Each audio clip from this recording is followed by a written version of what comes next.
Welcome to Impact the World, a podcast from West Park Baptist Church in Knoxville, Tennessee. This is where we discuss topics related to how we can all love God, love people, and impact the world. Here's your host, Tara Hayes. Well, surprise, I'm not Tara Hayes. This is James Lynch, and I'm serving as one of the guest hosts along with Matthew Goldstein. It's good to be back. Yes, yeah, good to be back. We're excited to continue our series on intergenerational church, and so we've got a couple of guests with us that will introduce, and we're going to continue our conversation that we began earlier and that you heard this past week with Sue Polson and Colleen Hebert. And so we're looking forward to continuing. What I'd like to do is start off with testimonies. Is that what we want to do, Matthew? Yep, let's go ahead and have you two introduce yourselves and just give us your names and how old you are, and then if you just want to take a couple minutes and share your testimony, that'd be great. Oh, do we got to share our ages? Oh, man. Come on. Well, I'm Ben Davey. I am the technical production specialist at West Park. I am 33 years old, and that's one thing that's really interesting about me. And you happen to be related to somebody in this church that most people know. Yes, by marriage. I am related to Sam and Sue Polson by marriage. They married their oldest daughter, Ruth Polson, who's now Ruth Davey. Shocker. We have 2 kids, and couldn't be happier. Yeah. Well, great. All right. So, Dennis, would you like to introduce yourself? Tell us a little bit about you. Okay, Dennis Ramsey is my name, and I'll be 75 next month, so I'm the old geezer in the group. The wise man in the group. Yeah, you're not old, it's just wise. I worked in transportation for probably 45 years, retired. Been retired about 8 years now, and enjoying they say the golden years as you can. That's great. Awesome. Well, Dennis, would you like to tell us just in a couple minutes how you came to know Jesus? Well, I was raised in southern Appalachia, and my grandfather was, and my grandmother, they were married in 1903, and my grandmother was reading her Bible one night, and she read a scripture verse from Proverbs about training, bring up a child in the way it should, you train up a child in the way it should go, and even when it's old, it will not depart. So she said to my grandfather, she said, "Jim, that's what we're going to do." And he said, "Yes, dear." So they did that. They raised 10 kids, and the 10 kids had 10 spouses, and my grandmother was the spiritual leader of the family, and we had, my mother was one of the second generation of the Jim Roberts clan. Very religious group. There was 20 Christian uncles and aunts that I had. So when I became a believer, I guess, was probably when I was old enough to talk. But my testimony goes back to when I was about 12. I went to a Bible school one summer that the church we attended, and a teacher there that was a good influence for me, an older person. Matter of fact, she was my good friend's mother, and she taught us that summer. And she kind of explained a little bit that I was a sinner. Yeah. And that just knowing there was a God somewhere was not really good enough. Yeah. You had to really realize what it meant. So she explained about God and how he sent Jesus and things like that. And that's when I really made my profession of faith. I said, yes, I am now a believer, and was baptized and tried to live a Christian life all my life. Yeah. But I was under the influence of quite a few mentors. Yeah. You know, they That's kept wonderful. me straight. They have a great heritage like that. How about you, It Ben? was. Well, mine's not as grandiose as that. So I grew up in a Christian environment. Both my parents were Christians for as long as I can remember. My grandfather was actually a pastor for the longest time until he retired. And even then, he still kept pastoring after they retire. That seems what pastors kind of do. After they retire, they just keep pastoring, even temporarily. So he did that for as long as as long as I can remember. He'd always pastored a small little church. But so I grew up in that Christian environment. So I heard all about it my whole life. But I remember one Christmas, I was part of this production because when the church I was growing up in, we did these big productions: Christmas, Vacation Bible Schools, big, spend lots of money, do big productions types things, which kind of got me what I'm doing now, which is production, AV production. So I was in this program and I was hearing all these things about what was about the birth of Jesus and all these other Christian things, why we were sinners. He came for us. Well, a little bit later, it was ringing in my brain. A couple months later, our church decided to do a CD recording project with our choir and there's some of the singers that were there. Well, that was resonating even more. It's like, why are we singing these songs? Why are we recording these things? It's just wrung with me, and I confessed my faith. Like, I am a sinner because he came and saved me, and because of all these songs, just how they influenced my life. And like I said, now I'm working for churches. I've worked for at least two, and part-time for another one. So I've worked in church environment my whole working career in the AV world. So not grandiose, but I'm still here. Well, it doesn't have to be grandiose. Exactly. The Holy Spirit works in everybody's situation differently. I would love to be able to say I had the same heritage that Dennis has, but I think very few of us can say that. But the Lord still saved me, and the Lord still saved you. Yep. So that's Like I great. said, I don't know where I would be without my salvation, because all my working career, I've worked in churches and AV production in churches, basically. Yeah. So Well, we're glad to have you here. I know you are. We're very glad to have Ben. Ben runs just about everything. Yes, he Almost. does. If it plugs in, usually I run. If it plugs in, I've ran it at some plugs point. in, It's Ben does Ben. it. Even the vacuum cleaner sometimes. Well, we appreciate you guys sharing your testimonies. It's so helpful for us to be able to get to know each other on that level and see how the Lord's been working in each of our lives. One question that we asked Sue and Colleen last week that I think is just a really helpful way to gauge where you guys are at in terms of just your seasons of life. If you couldn't be the age that you're at right now, so 33 and 75, is that what you guys said? Yeah, I'll be 75 next month. Okay, gotcha. So if you guys couldn't be those ages right now, what age would you go back to and why? We'll start with you, Dennis. Probably go back to 74. Back to 74, why is that? 1974, the age 74. No, That's the a age good question. 74. Age The age 74. So these are the golden years. Well, I'm very content with the age I am right now. As I look back in my life, I made a series of decisions, and most of them had consequences that did come with a do-over button. So, do I have any regrets about some of the decisions I made younger? Yes. If I had to be younger and go through another set of situations, what decisions would I make? But I have some regrets, but could I make it any different or have a better outcome? No.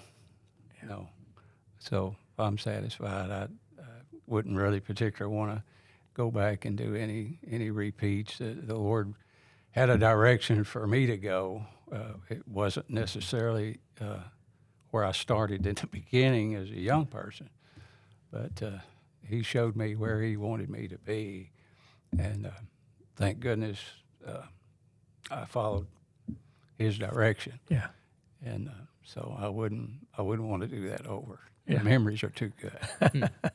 So what's your favorite part about life right now in this season? I don't know, just being retired and being with my wife.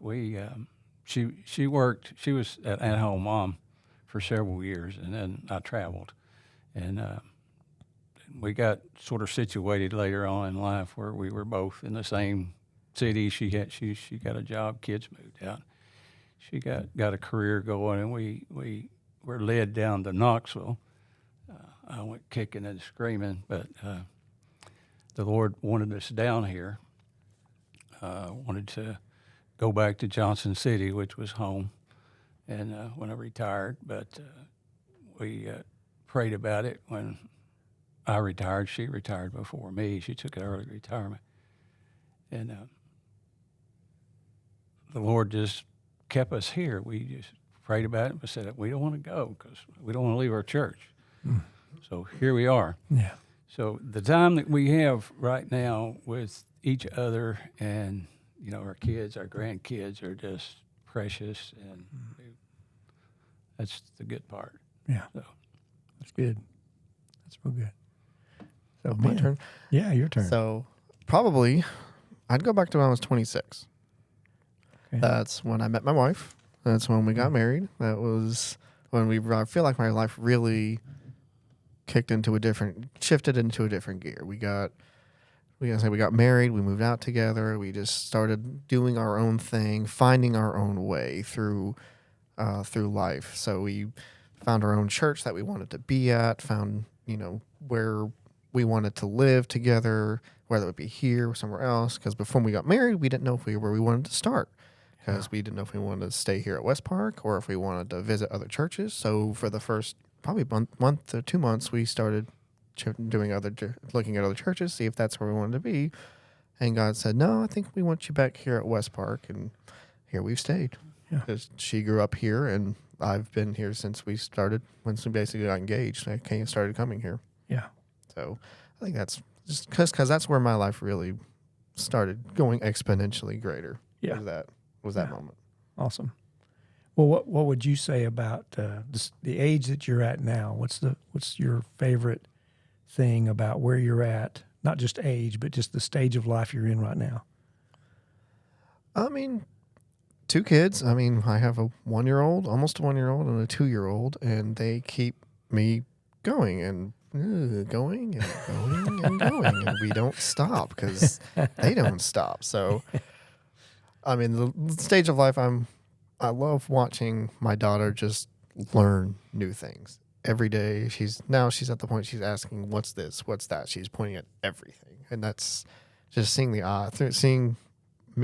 seeing her through her eyes, what she's seeing the world whole new in an innocent way is great. Yeah, that's awesome. Yeah, it's fun raising those kids. Yeah, it's tiring, but it's worth it. Yeah, you did say that sleeping in for you is like 7:30 these days. No, sleeping in's like 8. If I get an extra 30 minutes, that's fantastic. That's fair. Well, that's of course also, we get kept up the night before because they didn't go to sleep. Yeah, it's great. It's great.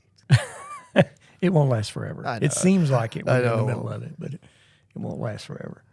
But we enjoy something from every stage of their lives, so that's what we keep in mind. They're not going to be this little forever, so we enjoy what we have now.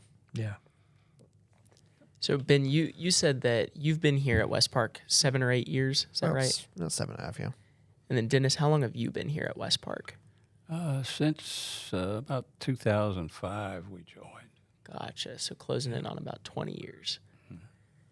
What has, I guess, we're thinking about intergenerational church and what that means. And just as a reminder for anybody who's listening now that hasn't heard us define that term before, the idea is an intergenerational church is one that is connected across generational divides, like there are relationships that people have across generations. We think that a multi-generational church, which is, a really similar phrase, that kind of has the idea of there are people of different generations who are in the room together, but they aren't necessarily having a relationship. So the example that we've used is like, it can be like Thanksgiving dinner for a big family where there's a kids table and an adults table. And so everybody's in the same room, but they might not be as connected as if everybody's at the same table together. And so as we're thinking about intergenerational church, and you've got two guys here who are about 40 years apart in age, what's one thing that you've just kind of noticed about the other generation that you feel like maybe misunderstands people in your current stage of life? I guess, Ben, we can start with you. Well, not so much misunderstand. I think, and I've heard James Hughes say this before, is that as you get older in age, that you think you need to slow down. And that's not the case. You need to keep going the same pace you are or do more because you have more to give to the younger generation, especially kids, young adults, high schoolers, middle schoolers, all of them, they need that discipleship and that wisdom that comes with age.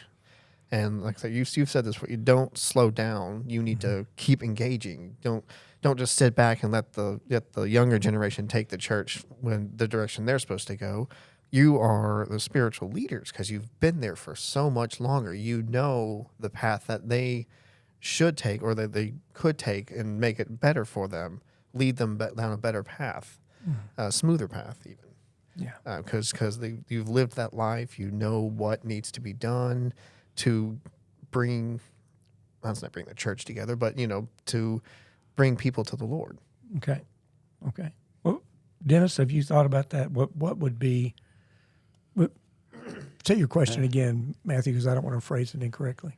Essentially, what's one way that you think sometimes people in different generations might misunderstand you? So as a senior adult, what would you say is a way that you feel like that can sometimes be characterized by people, across the generation? In a younger generation. James, you're 60, right? Right. So James is kind of on that cusp of pre-senior adults. What's your term for it? I called it a pre-scene. A pre-scene. Nice. And you've got Ben at 33 and me at 22. Gosh, that's a tough question. I didn't grow up with technology. I was quite a young lad, at the time we even got TV. So, we didn't grow up with any technology.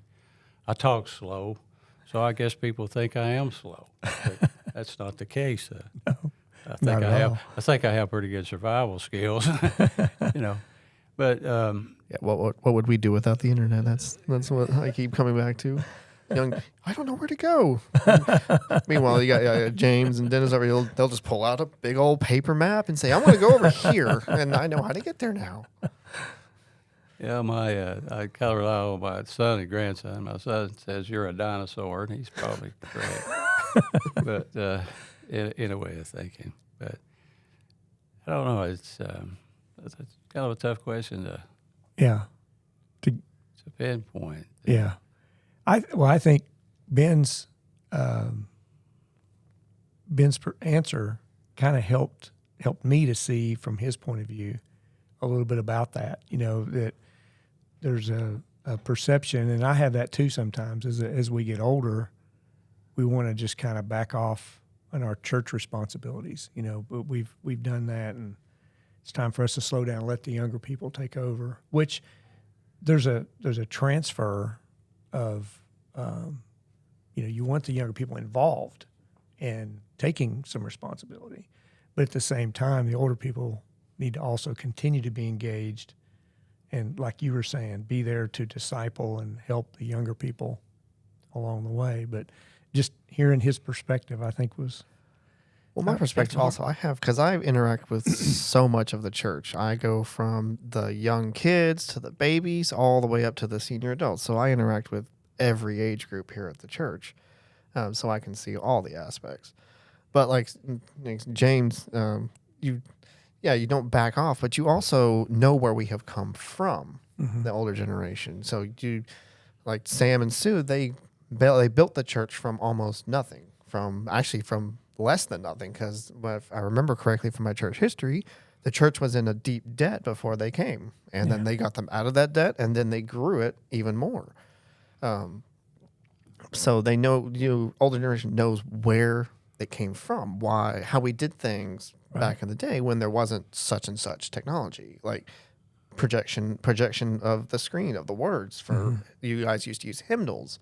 That's where all these songs come from. Well, how did we do it back then when there was no screens? Well, the older generation knows how, and they can adapt a little better because they've done it the way we're not doing it right now. Yeah. Well, I can see that. Because technology has changed so much in the way that the word is getting spread to the world. That's also where the younger generation comes into play, where they can take this technology that they grew up with and they can take it and make it even better for the spreading of the word. But it relies on that base that the older generation made with those committed members at the beginning. Yeah. They grew up just discipling, nothing special, no fancy not discipleship, devotions or, anything crazy that we're kind of doing these days with, random videos on YouTube about this and this part of the Bible. Yeah.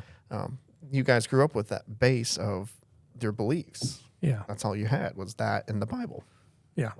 Yeah. Well, let me ask, so as you're talking about that, I'm thinking about what are the needs? What do you perceive the needs are in the church? And maybe start with you, Dennis. What do you think of when you look at the church today, West Park, as well as just the church in general, the Big C church? What do you perceive are the biggest needs that the church has today? Because we are in a different age than, when I was growing up, when you were growing up. Things are different with technology, and a lot of things are happening in our culture and all that sort of thing. But to continue to serve Christ effectively and moving forward and sharing the gospel, and what do you have you thought about that? What do you think some of the big needs are for the church?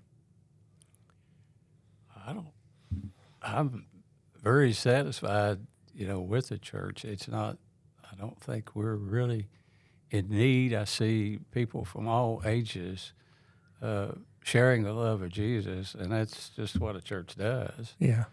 And I grew up in a small church, and we would have periods where they would say, "Does anybody want to testify?" And somebody would get up and testify. And I would see this person, and I'd say, well, they're a teacher at school, or they own this store. And then, I would find out about that individual. And, I had quite a few mentors that, were who loved me and, asked me how I was doing and kept up with me. And I saw you play the game, baseball the other day. And, we just had that just shared love, that community. Yeah. And it's really hard to do that. I think the bigger you get, and we kind of compartmentalize. I mean, we go in and we have this group do their thing, and there's nothing wrong with that. Yeah. And then the older ones do their thing. There's nothing wrong with that. And when we can share, we share. Yeah. But I can't really pinpoint anything we need. It seems like the Lord's working here. We've got good leadership, and it's where we want to be. Yeah. I mean, we always planned to go back home. Yeah. To Johnson City, but we couldn't leave. We said this is where it is. I, for one, am very glad you stayed. Me too. Yeah. Well, I think though, as you're describing that,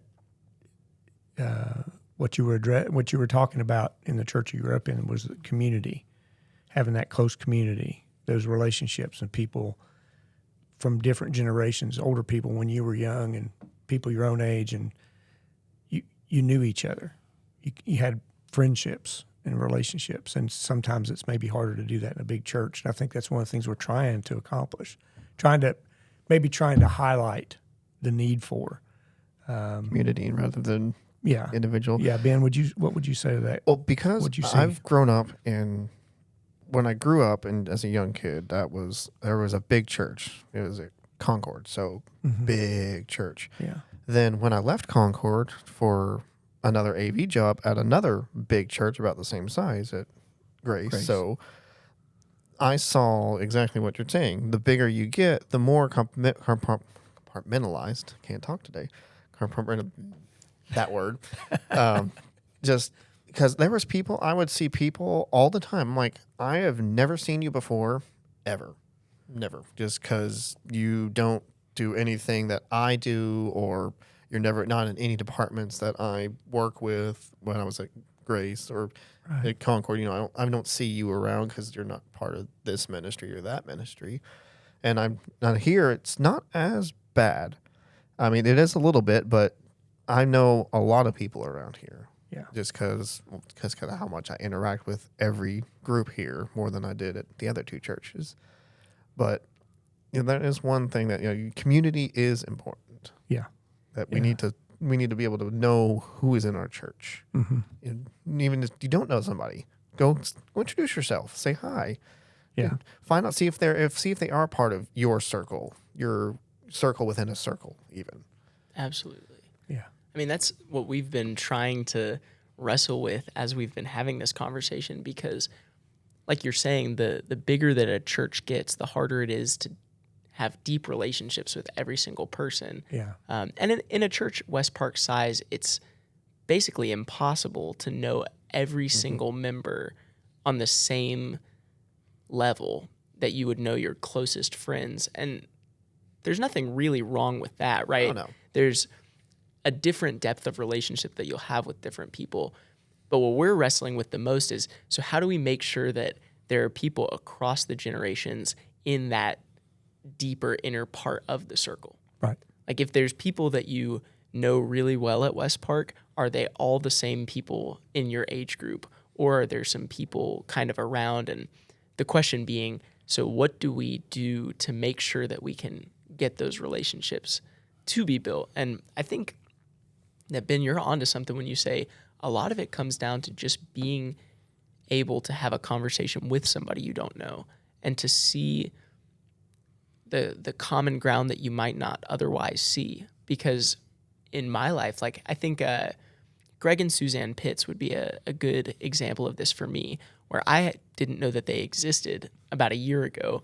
But then after being connected with them by, I think, Jake, once I got to know them, I was like, wow, I get along with these two people really, really well. And we're actually very similar in a lot of ways. And they're still people that I see every week or two, and we're able to have a good conversation. And somebody that like you said, you find out that they actually kind of are in that more inner circle of people that you know and have that relationship with. Even if it's not, immediate, it's, somewhat similar, but you're not together. You're just not put the pieces together. Yeah, absolutely. Yeah. And sometimes, it just requires some event or something that just puts people together. Like, you have a men's event. You get men together that want to talk about things where their life has been. And like there was a men's event not that long ago. It was a men's breakfast. I think it was for the missions conference. Right. In February. Back in February, yeah. Well, we had a friend that was just starting at the church. He had not gone to any men's event that we had done. And so I'm like, okay, why don't you come to this? Why don't you come to this breakfast? Well, he's like, I don't know. I'm like, well, come on, you'll have fun. You'll know me at least if you don't know anybody else. So he came, thankfully. And as I'm in the back in the booth, I'm kind of by myself because that's just what I do. I'm in charge of doing AV for the event.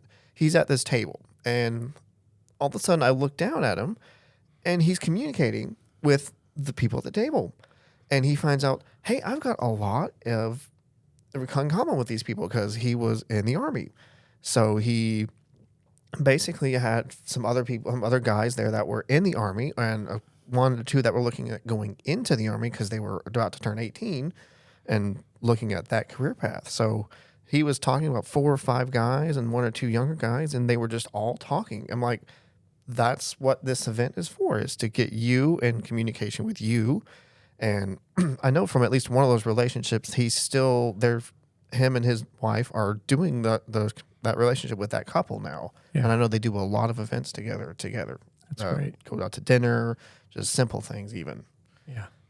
Well, that makes me think of something Dennis had told me about with, you were in the Army, is that correct? And served in Vietnam. And would you mind sharing that story about the prayer warrior? Because let me just set this up a little bit. Okay. When he told me the story, and I think he might have told me this before because there were parts of it that seemed real. I'm pretty sure he told me this before, but I'd forgotten about it. But in light of what we're talking about, connecting generations and coming from a small community church, where everybody kind of knew everybody, that's the type of thing that we can't duplicate in a city the size of Knoxville and in a church the size of West Park. But if we can learn some things from that, and this story really illustrates on a spiritual level and just a neighborly, loving friendship kind of level too, that it's something it's just a beautiful thing. But if you would share that, I think that would be awesome. Let's call it this person a prayer warrior. Yeah. Her name was Elizabeth Holder. When I was probably 7, 8 years old, I got a lawnmower and I started mowing lawns, for during the summer because we worked at a farm or whatever. And she had lost her husband and whatever. I wound up mowing her yard, but I didn't charge her anything. Yeah. And I got to know her, and she didn't go to the church I went to. I went to another church, but she was a prayer warrior.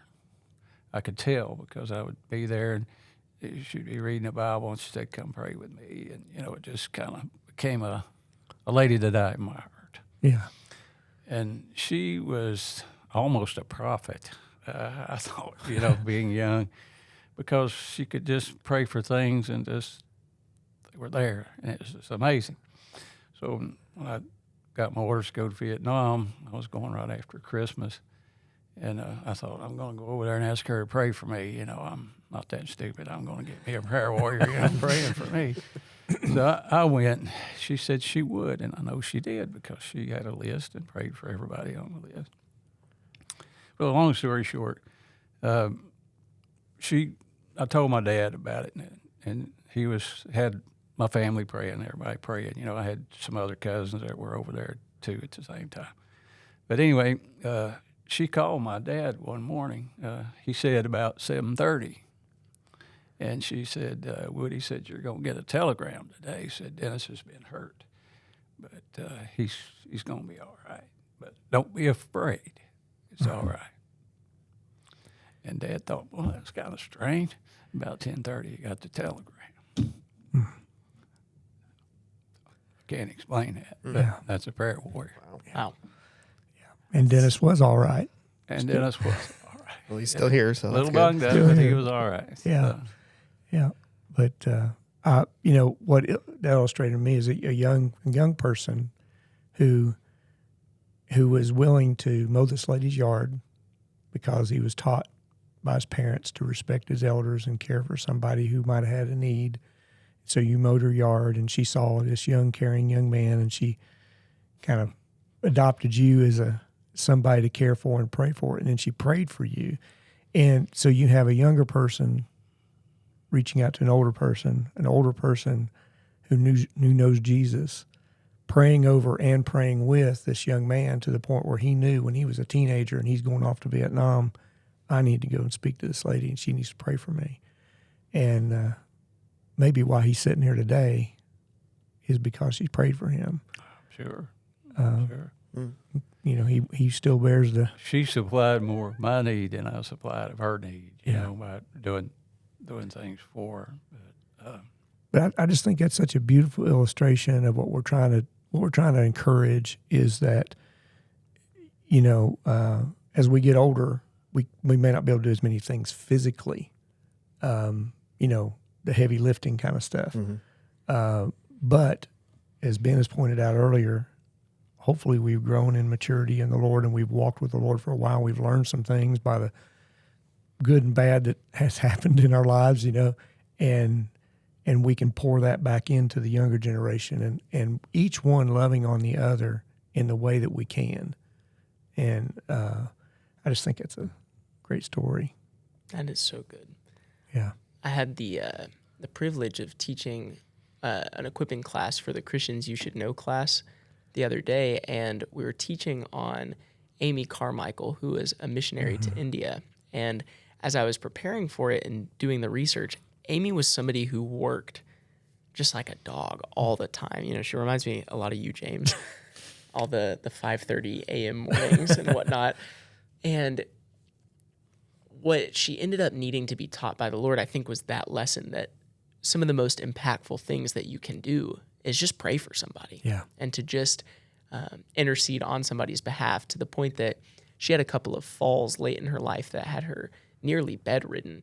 And to somebody who had been such a servant for so many decades, it seems like the Lord was teaching her how to say, the mission goes on, and if all you can do is pray, that's the best thing that you can do. So it's probably actually limiting all this peripheral stuff to be able to free you up for what probably has the most impact of anything. And it's the most easiest thing to do. That's one of the things. Praying for somebody or some event or something. It's always the easiest thing anybody can do. Anybody can do it at any time for as long as they need to. Yeah. So Dennis, you've talked about how you had a lot of mentors growing up, and that's had a big impact on you. Ben, have you had those kind of, spiritual fathers in the faith, men who have come along and raised you up in the Lord? Not in that way necessarily. I have in my career more than that, but I mean, because they were also in the same path of church, church staff. So, I mean, yes and no at the same time. So, but I think I learned a little more from the fact that how they acted, how they treated other people because they were a Christian. I learned a lot from, especially one of my last ones that I had before coming here. He taught me a lot of not only for AV stuff, but also how to be a Christian in a audiovisual environment like this. Yeah, that's great. That's great. So, that was one of our questions to ask about, have you ever been discipled? I feel like, Dennis, you may have already answered that. Did you want to add anything to that? Is there anybody that really... Yeah, I'd like to tell you a quick story. Tell you about when I was in high school, I played sports, and we practiced after school. So it was a real rural community. No high school kids had cars back then, Yeah. So I had to walk home, which was about 3 miles. So I would walk from school down side of the mountain, and when I get to town, on the edge of town, I would stop at Collins Grocery. Now, Willie Collins owned that place, and he lived on a mountain right over from us. His son was 2 years older than me, and he's one of my buddies, and we, camp and hike and stuff together. There's always a gang of us doing something. But I'd stop in there for a soda, and he would come over, and he would get into the conversation. I'd be talking to my friend Bill, and he would come over, and he would say, "How's you doing in school? You keeping that English grade up? All that stuff." And to watch him and how he interacted with kids, it was like he was just a big kid. Yeah. He was a deacon at our church that I went to. Yeah. And a fine man. And I respected him, and I learned a lot from him. I left Collins Grocery, went directly across the street to Gentry's Hardware. James Gentry and his wife owned that. They had a boy a year older than me, one a year younger than me, and one 7 years younger than me. And he was always tinkering with something, so we learned how to do something and put up stock, and, we'd work a little while, leave there, went down to Bond White Mercantile. Bond White was the guy that gave me my first credit. That's a story I don't have time to tell you about how I got credit at the age 7, but a credit account. But, he didn't have any kids, but he was at the ball games. He was cheering for us. He was probably like the Pied Piper for kids. And, everybody loved Bond White, and they go down there. We bought our 2 pair of Wranglers for next year and all that stuff at his store. Walk across the railroad track, get next to the river, the filling station. Berlin Ricker had that. And he would always up to something, they called him Crow. Had a real high voice like this, He'd say, "Come on in here, I'll show you this car I'm working on, He'd do all that. And he was a fine fellow. They were all honest. They said, you got to be a man of your word. They were Christian examples. They were in church. Mr. Gentry, James Gentry. He was in a Methodist church. He was an elder there. And Bon White went to our church, and it was just, they just took all kids under wing, and it was just a great place to grow up. Yeah. It wasn't Mayberry, but it was a great place to grow up. Well, they were And I involved in your remember- life, interested in your life. and- Most definitely. They were Yeah. definitely interested in my life. Yeah. Well, that's wonderful. And it sounds like a lot of it was just within the scope of normal day-to-day stuff. Day-to-day stuff. It's just how they were. Yeah, it wasn't all this extravagant extra stuff, but just in the day-to-day of life as you guys cross paths, there was that honesty and investment. Yeah, it didn't appear they were learning how to share. It just came natural. What Right. they did was natural. Yeah. And I'm sure that was because of their faith and their Christianity. Right. And it had probably been poured into them too. Oh, yeah. They probably grew up in that same, and one of the things that we talked about in our first podcast about this subject was that we're not starting a program. We're not starting a new ministry to connect senior adults with 30-somethings. But we want to highlight this idea really to encourage people for this to happen where we're already at. Kind of like what you described, where you're already connecting, where you're seeing each other in church, introducing yourself to one another. Do it naturally. Instead of going out of your way. Well, Yeah. go out of your way on purpose, but don't go out of your way too much, but do it.